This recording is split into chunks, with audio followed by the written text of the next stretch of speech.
Tình chúng ta nay đã không còn như xưa, người nơi đó tôi nơi này, tình ở nơi đâu.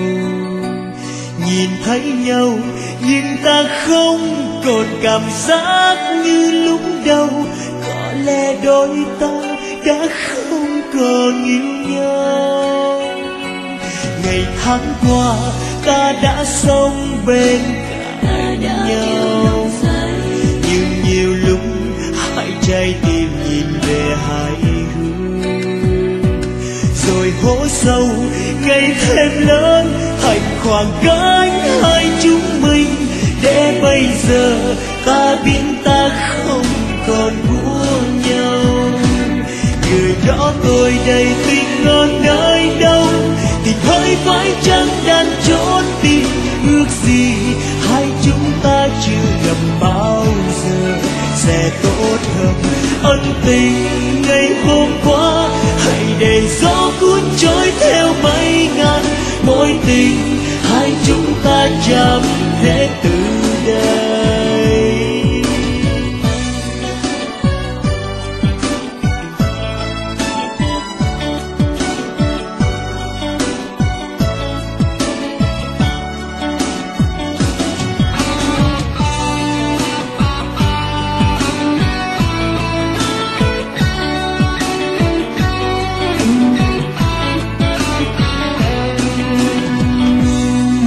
Chúng ta nay đã không còn như xưa, người nơi đó tôi nơi này, tình ở nơi đâu.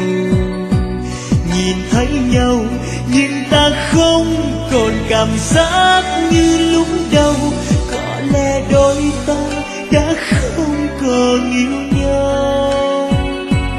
Ngày tháng qua ta đã sống bên nhau, nhưng nhiều lúc hai trái tim nhìn về hai hướng, rồi hố sâu ngày thêm lớn thành khoảng cách hai chúng mình.